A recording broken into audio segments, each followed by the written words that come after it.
المشكلة التي يعاني منها آلاف البشر حول العالم السعال المصحوب بالبلغم، والجميع يبحث عن طرق التخفيف من الكحة والبلغم، وما هو أفضل علاج لتلك الكحة المزعجة والبلغم.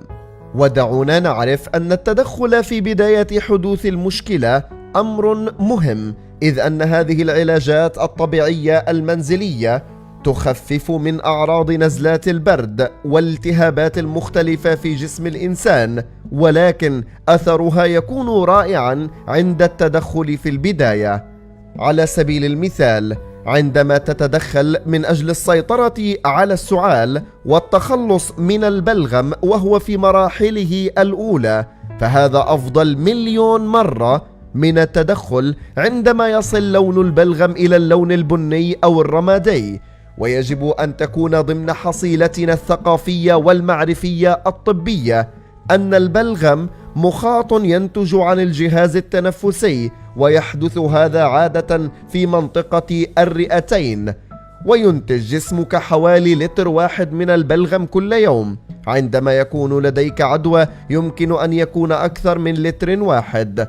في البداية عزيزي المشاهد، تلاحظ أن البلغم يحمل لونا أبيضا شفافا، وهذا يعني أنك أصبت ببعض أنواع الحساسية الموسمية، والتدخل في هذه المرحلة أمر ضروري جدا من أجل السيطرة وعدم تطور الأمر بشكل سلبي.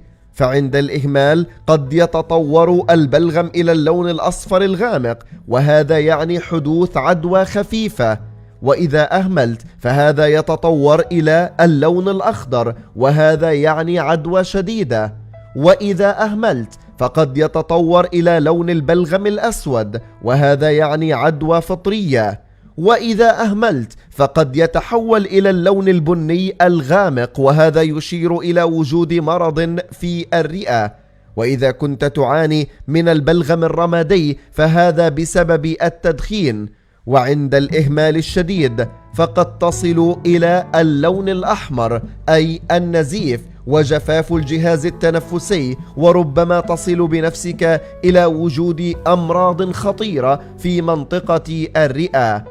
التدخل في البداية أمر مهم عزيزي المشاهد من أجل التخلص من تلك المشكلة. ومن أهم المواد الطبيعية التي سنسلط الضوء عليها في هذا الفيديو الجديد من معرفة وأكثر هو إضافة هذا العملاق إلى نظامك الغذائي بشكل فوري ومن البداية عندما تلحظ وجود بلغم لونه شفاف أو أبيض. استخدام الكركم. ودعونا نبدأ بهذه الوصفة التي تعتمد على تناول هذا الكوب الرائع ضمن النظام الغذائي على الأقل مرة واحدة في اليوم.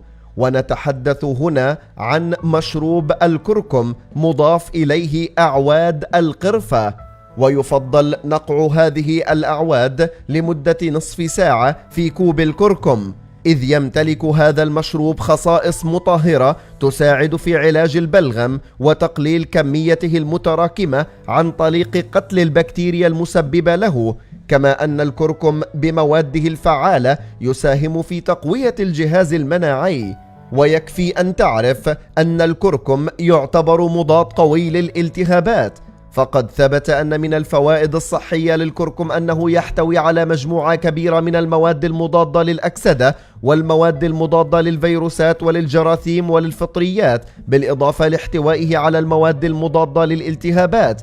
فكيف إذا تم جمع هذا العملاق مع أعواد القرفة؟ ولهذا ينصح به كمشروب رئيسي عند إصابة بالتهابات الصدر ووجود السعال وتراكم البلغم في منطقة الصدر، فهو عامل مطهر ومضاد للجراثيم الطبيعية. وباعتباره مادة مضادة للبكتيريا والفيروسات فهذا يجعله فعالا في مقاومة السعال الناتج عن نزلات البرد والإنفلونزا، ويساعد على تحفيز جهاز المناعة في الجسم، كما يعمل على إزالة السموم من الجسم بشكل رائع وتنظيف الكبد، إلى جانب دوره الرائع في السيطرة على مستوى الكوليسترول في الدم. هناك بعض العلاجات التي يمكن أن تساعد في ترقيق البلغم والتخلص منه، وأفضل علاجات البلغم هي الحرص على تناول الزنك ضمن نظامنا الغذائي، وأفضل مصادر الزنك هو تناول شوربة المحار المضاف إليها القرع العسلي، ويمكن أيضا تناول المكمل الغذائي باستشارة طبيب تغذية علاجية. إذا شعرت أنك لا تستطيع السيطرة على المشكلة فينبغي عليك أن تفحص معدلات فيتامين د في جسمك، وإذا كان منخفضا فهو واحد من أهم المسارات التي تسيطر فيها على ضعف المناعة واستمرار التهاب الصدر والبلغم والسعال.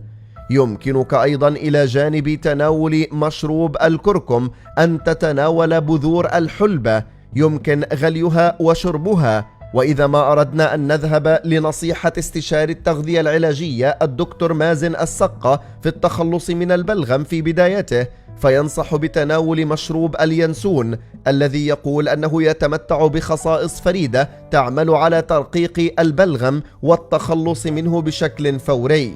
ولا تنسى عزيزي المشاهد أن العديد من الدراسات العلمية أكدت فوائد الكركم مع الماء وفوائد الكركم مع الحليب، خاصة إذا كان حليب غنمي، كما أن الكركم مفيد للرجال والنساء على حد سواء، ويمكن تعزيز قيمه الغذائية بإضافة بعض الهبات الربانية وخاصة العسل.